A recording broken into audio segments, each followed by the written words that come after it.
I believe that if we are honest with ourselves, that the most fascinating problem in the world is, who am I?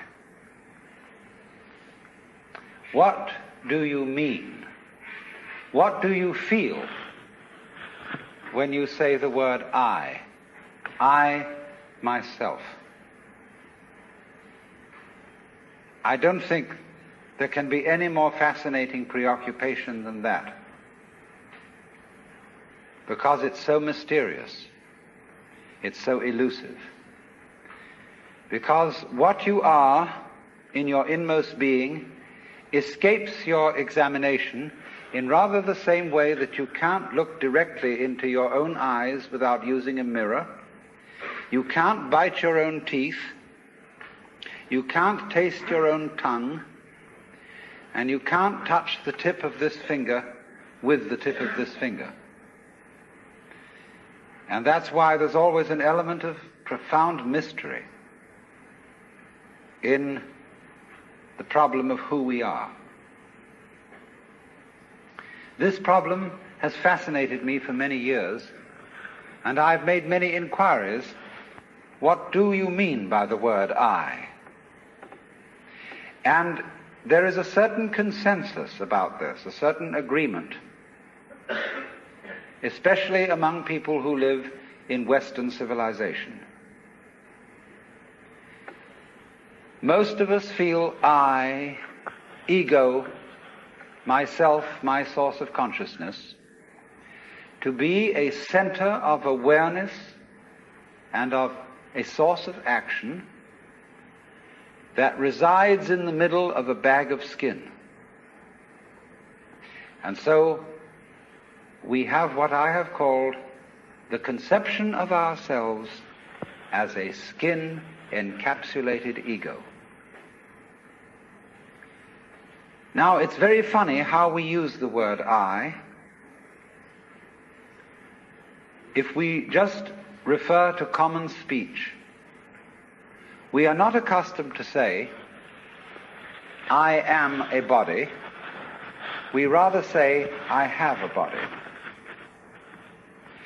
We don't say, I beat my heart, in the same way as we say, I walk, I think, I talk. We feel that our heart beats itself, and that has nothing very much to do with I.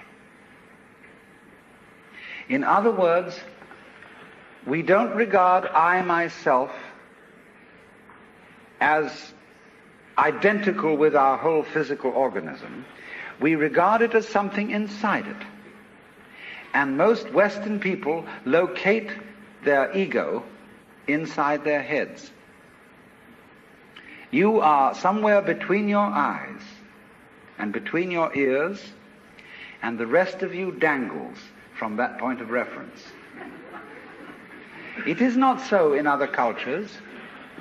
When a Chinese or Japanese person wants to locate the center of himself, he points here, not here. Here to what Japanese call the kokoro, or the Chinese call shin, the heart, mind.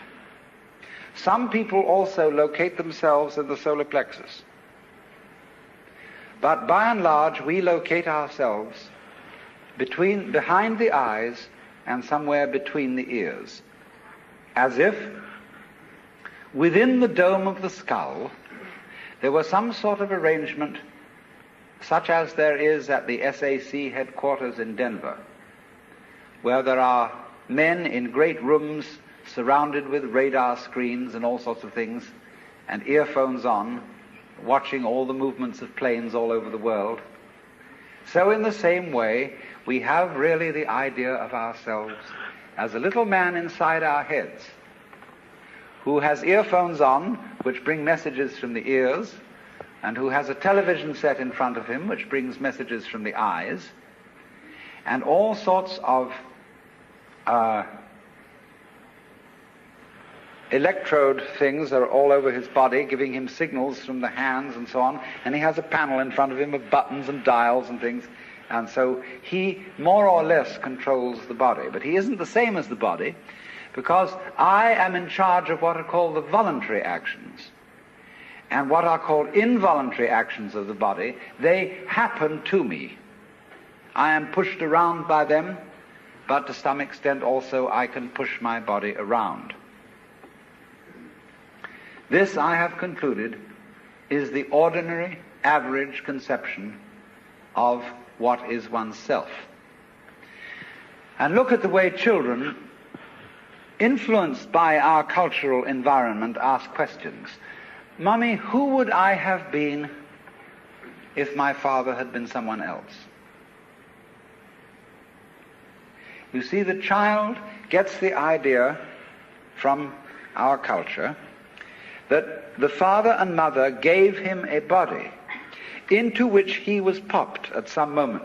Whether it was conception or whether it was parturition is a little bit vague. But there is, in our whole way of thinking, the idea that we are a soul, a spiritual essence of some kind, imprisoned inside a body. And that we look out upon a world that is foreign to us. In the words of the poet Houseman, I, a stranger and afraid, in a world I never made. And so, therefore, we speak of confronting reality, facing the facts. We speak of coming into this world. And this whole sensation that we are brought up to have of being an island of consciousness locked up in a bag of skin, facing outside us a world that is profoundly alien to us in the sense that what is outside me is not me. This sets up a fundamental sensation of hostility and estrangement between ourselves and the so-called external world. And therefore, we go on to talk about the conquest of nature, the conquest of space, and view ourselves in a kind of battle array towards the world outside us. I shall have much more to say about that in the second lecture. But in the first now, I want to examine the strange feeling of being an isolated self. Now, actually, it is absolutely absurd to say that we came into this world. We didn't. We came out of it. What do you think you are? Supposing this world is a tree. Are you leaves on its branches, or are you a bunch of birds that settled on a dead old tree from somewhere else? Surely, everything that we know about living organisms from the standpoint of the sciences shows us that we grow out of this world. That we, each one of us, are what you might call symptoms of the state of the universe as a whole. But you see, that is not part of our common sense. Western man has for many centuries been under the influence of two great myths. When I use the word myth, I don't necessarily mean falsehood. To me, the word myth signifies a great idea in terms of which man tries to make sense of the world. It may be an idea, it may be an image. Now, the two images which have most profoundly influenced Western man are, number one, the image of the world as an artifact, like a carpenter's table or a jar made by a potter. Indeed, in the book of Genesis, there comes the idea that man was originally a clay figurine made out of the earth by the Lord God, who then breathed into this clay figurine and gave it life. And the whole of Western thought is profoundly influenced through and through and through by the idea that all things, all events, all people, all mountains, all stars, all flowers, all grasshoppers, all worms, everything are artifacts. They have been made. And it is therefore natural for a Western child to say to its mother, "How was I made?" That would be quite an unnatural question for a Chinese child, because the Chinese do not think of nature as something made. They look upon it as something that grows, and the two processes are quite different.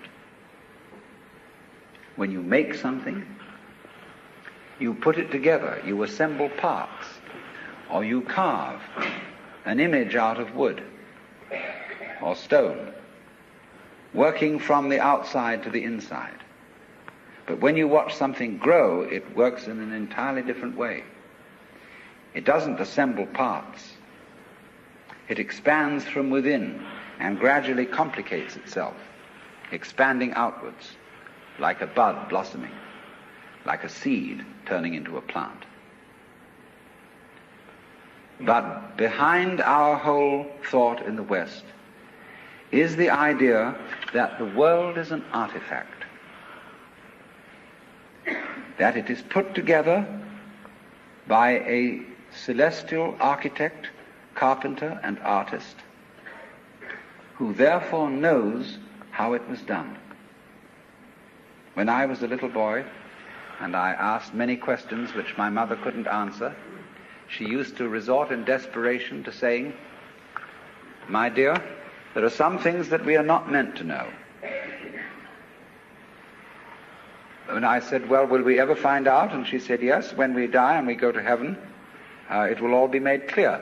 And I used to think that on wet afternoons in heaven, we would all sit around the throne of grace and say to the Lord God, "Now just why did you do it this way? And how did you manage it that?" And he would explain it and make it all very clear. All questions would be answered. Because as we have popularly, in popular theology, understood the Lord God, he is the mastermind who knows everything. And if you ask the Lord God exactly how high is Mount Whitney to the nearest millimeter, he would know exactly like that and would tell you. Any question. The Cosmic Encyclopedia Britannica.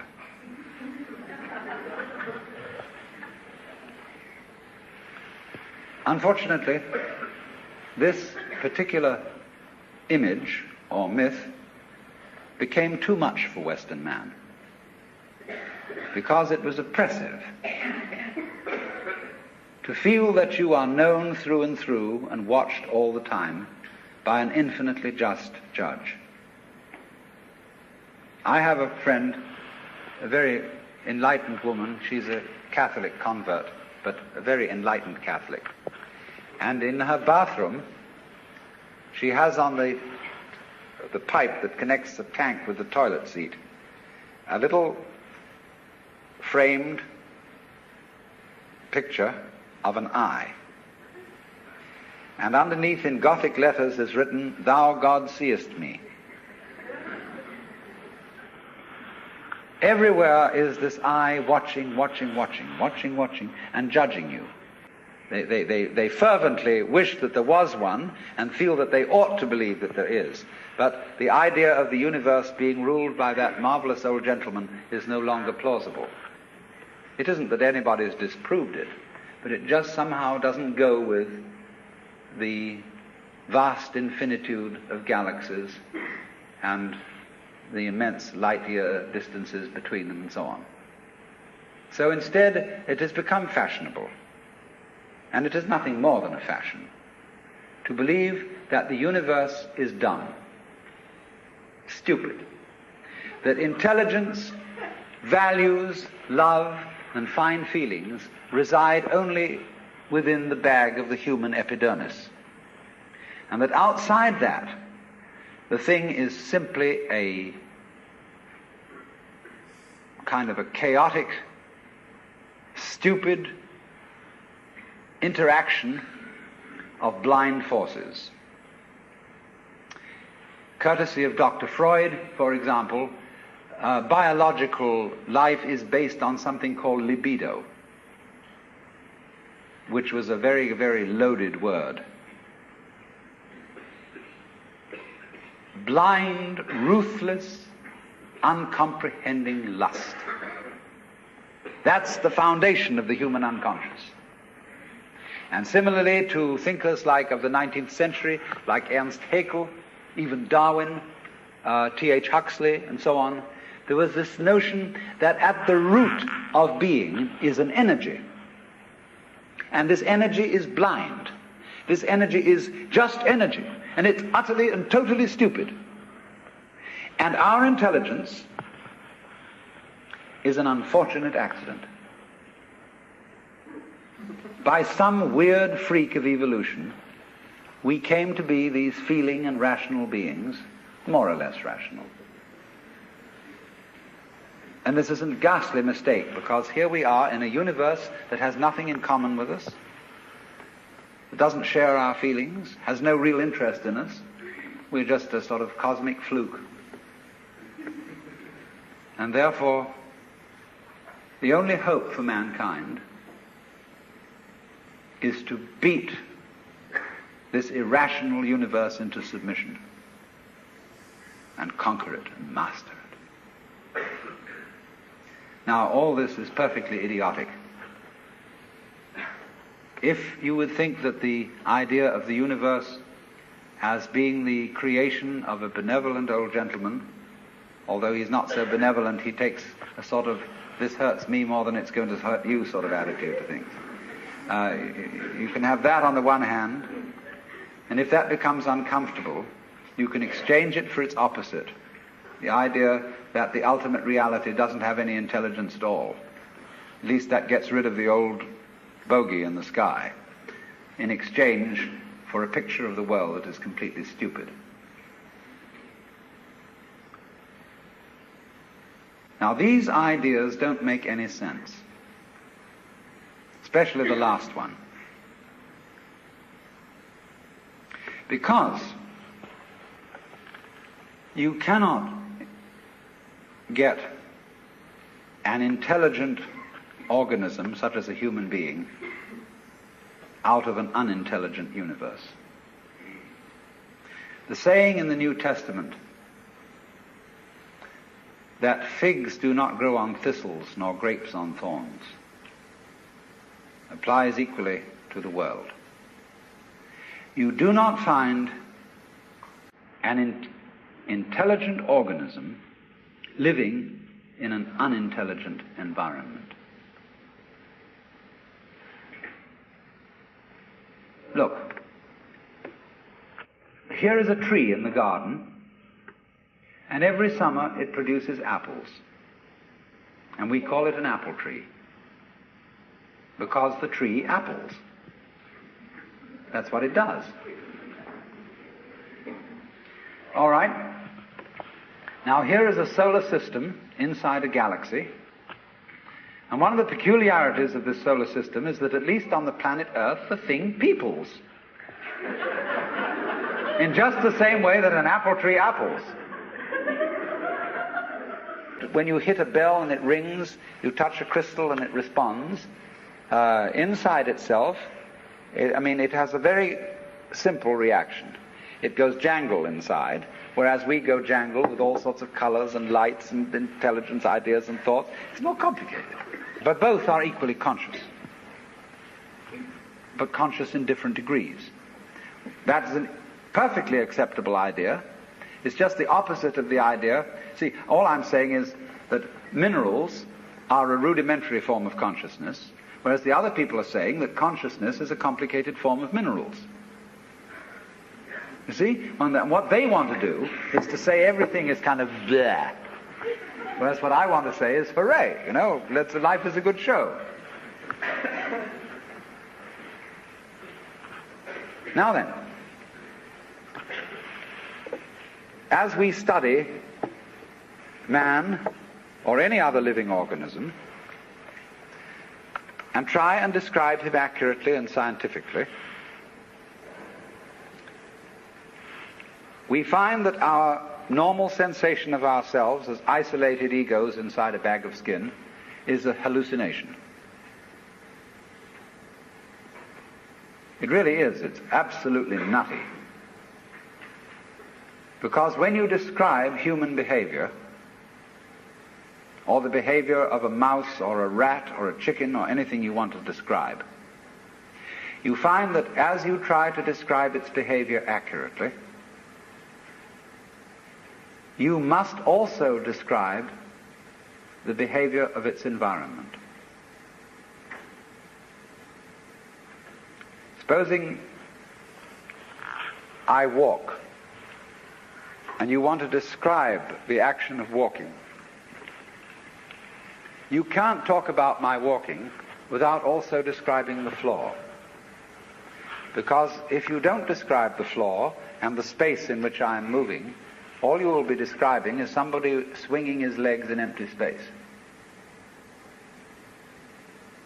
So as to describe my walking, you must describe the space in which you find me. You know, you couldn't see me unless you could also see my background, what stands behind me. See, if I myself, if the boundaries of my skin were coterminous with your whole field of vision, you wouldn't see me at all. You would see my bright red vest instead. That's why I put it on this evening, to demonstrate this point. And that would be the thing that filled your field of vision, that was the thing standing there. You wouldn't see me, because in order to see me, you have to see not only what is inside the boundary of my skin, but you have to see what is outside it too. Now that's terribly important. Really, the fundamental, ultimate mystery, the only thing you need to know to understand the deepest metaphysical secrets, is this: that for every outside there is an inside, and for every inside there is an outside. And although they are different, they go together. There is, in other words, a secret conspiracy between all insides and all outsides, and the conspiracy is this: to look as different as possible, and yet underneath to be identical, because you don't find one without the other. Like Tweedledum and Tweedledee agreed to have a battle. Note that, agreed. So there is a secret. What is esoteric, what is profound, and what is deep is what we will call the implicit. What is obvious and on the open is what we will call the explicit.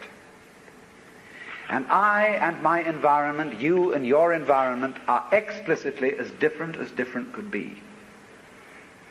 But implicitly, you go together. And this is discovered by the scientist when he tries, as the whole art of science is to describe what happens exactly.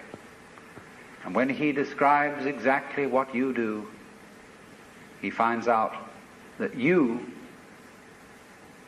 behavior is not something that can be separated from the behavior of the world around you. He realizes then that you are something that the whole world is doing. Just as when the sea has waves on it, well, right, the sea, the ocean is waving. And so each one of us is a waving of the whole cosmos, the entire works, all there is. And with each one of us, it's waving and saying, yoo-hoo, here I am. Only it does it differently each time, because variety is the spice of life. But you see, the funny thing is, we haven't been brought up to feel that way. Instead of feeling that we, each one of us, are something that the whole realm of being is doing, we feel that we are something that has come into the whole realm of being as a stranger, When we were born, we don't really know where we came from, because we don't remember. And we think when we die, that's just going to be that. Some people console themselves with the idea that they're going to heaven, or that they're going to be reincarnated, or they're going to Summerland or something, you know. People don't really believe that. But for most people it's plausible. The real thing that haunts them is that when they die, they're going to sleep and never going to wake up. They're going to be locked up in the safe deposit box of darkness forever. But that all depends, you see, upon a false notion of what is oneself. Now, the reason why we have this false notion of ourselves is, as far as I can understand it, that we have specialized in one particular kind of consciousness. Being very general and rough, we have two kinds of consciousness. One I will call the spotlight, and the other the floodlight. The spotlight is what we call conscious attention. And that is trained into us from childhood as the most valuable form of consciousness. When the teacher in class says, "Pay attention," everybody stares and looks fast at the teacher like that. That's spotlight consciousness. Fixing your mind on one thing at a time. Concentrate. And even though you may not be able to have a very long attention span, nevertheless you concentrate. You use your spotlight, one thing after another, one thing after another. Flip, flip, flip, flip, flip, flip, flip, flip, like that. But we also have another kind of consciousness, which I'll call the floodlight. For example, you can drive your car for several miles with a friend sitting next to you, and your spotlight consciousness will be completely absorbed in talking to your friend. Nevertheless, your floodlight consciousness will manage the driving of the car, will notice all the stoplights, the other idiots on the road, and so on, and you'll get there safely, without even thinking about it. But our culture has taught us to specialize in spotlight consciousness and to identify ourselves with that form of consciousness alone. I am my spotlight consciousness. My conscious attention, that is my ego, that is me. And very largely we ignore the floodlight. Now, the floodlight consciousness is working all the time. Every nerve end that we have is its instrument. You know, you can go out to luncheon or something and you sit next to Mrs. So-and-so, and you go home and your wife says to you, "Was Mrs. So-and-so there?" "Yes, I sat next to her." "Well, what was she wearing?" "Well, I haven't the faintest idea." You saw, but you didn't notice.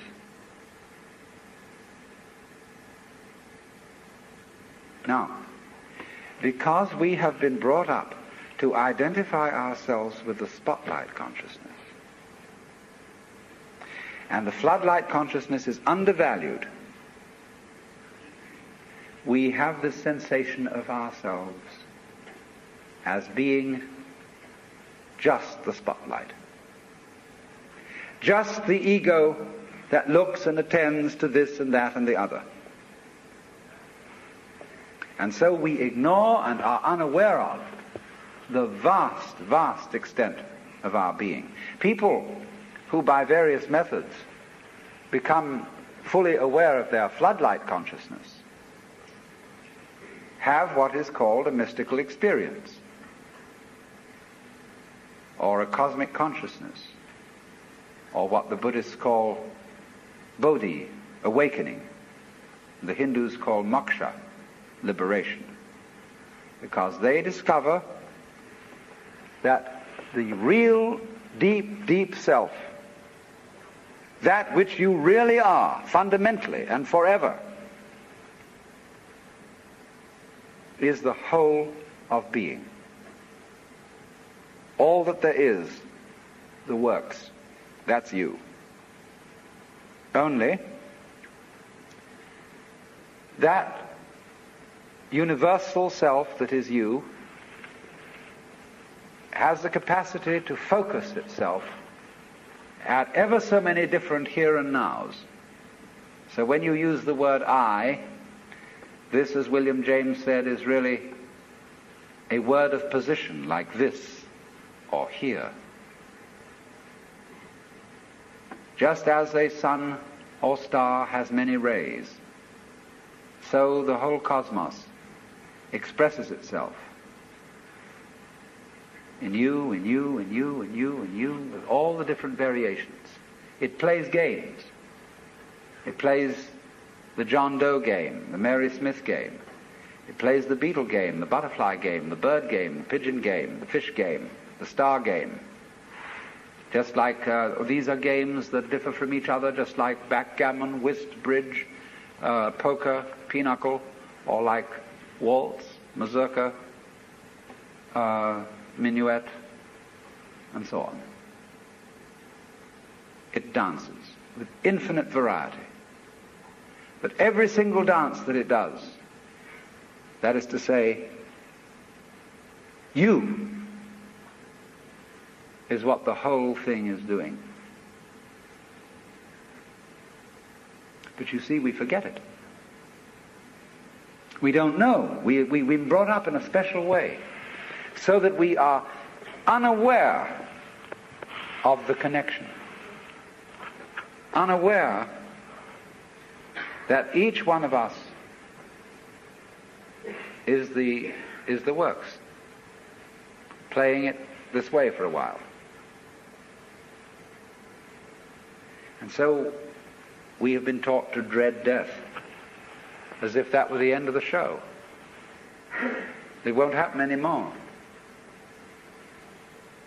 And therefore to be afraid of all the things that might bring about death, pain, sickness, suffering.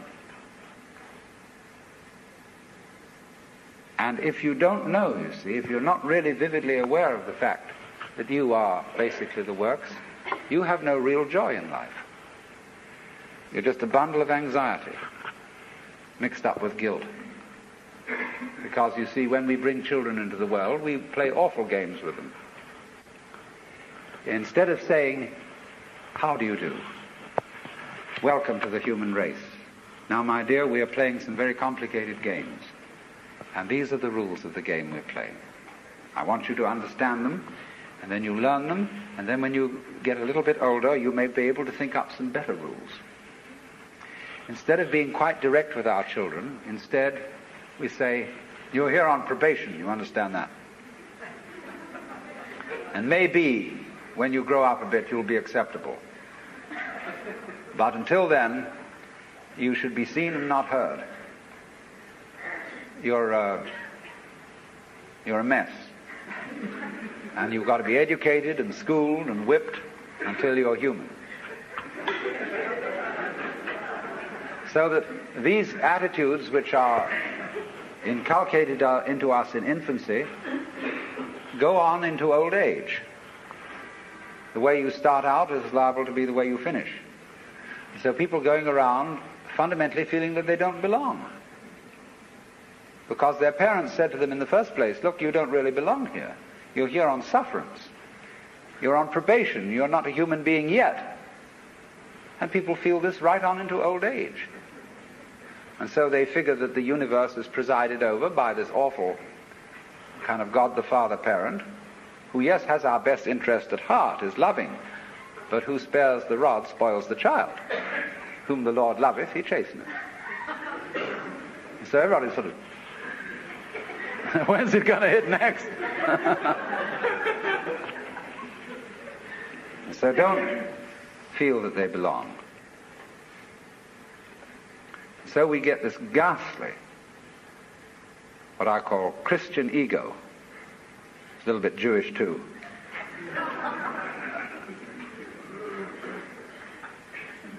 Who really feels that he's homeless, he's an orphan. Even the Christians say we are sons of God by adoption and grace. Not real sons, but by adoption and grace and sufferance. And so comes this sensation, you see. So characteristic of Western man and indeed of all highly civilized people, of being a stranger in the earth, a momentary flash of consciousness between two eternal blacknesses. And therefore, in constant contentiousness with everything around you, not only with other people, but with the earth, with the waters, and the symbol of it all in our culture is the bulldozer.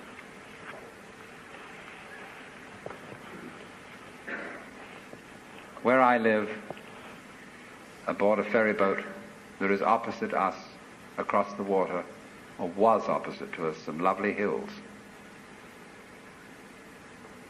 They are going to put houses there.